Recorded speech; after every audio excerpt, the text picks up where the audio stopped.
नर्मदा के प्रवाह से होता है नर्मदेश्वर का निर्माण।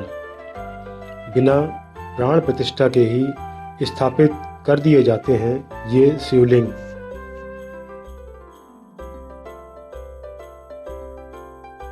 एकमात्र नदी है नर्मदा नदी, जिन्हें माँ रेवा के नाम से भी पुकारा जाता है।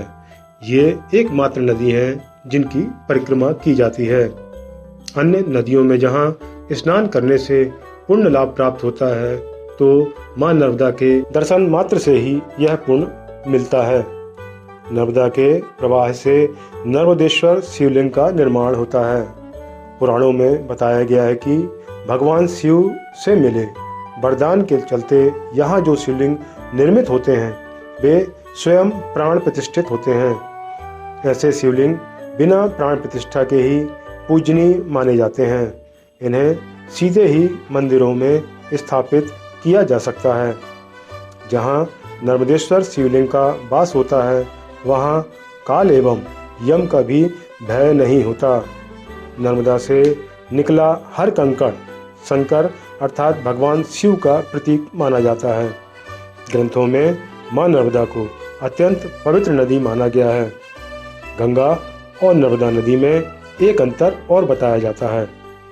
जहाँ गंगा के जल में पत्थर भी चूर चूर हो जाता है, तो माँ नर्मदा के जल में लकड़ी भी पत्थर बन जाती है।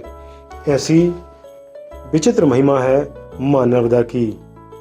नर्मदा नदी एकमात्र नदी है जो अन्य नदियों के प्रवाह की दिशा से विपरीत दिशा में बहती हैं।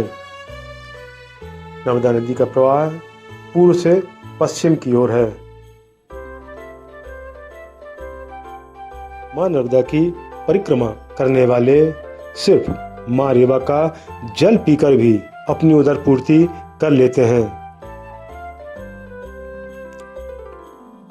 तकनीकी विशेषज्ञों द्वारा दी गई जानकारी के अनुसार माँ रेवा के जल में इतने खनिज होते हैं जो शरीर को आवश्यक खनिजों की पूर्ति कर सकते हैं। यही कारण है कि इस नदी की परिक्रमा करने वाले महज नर्मदा का जल पीकर भी स्वस्थ रह जाते हैं।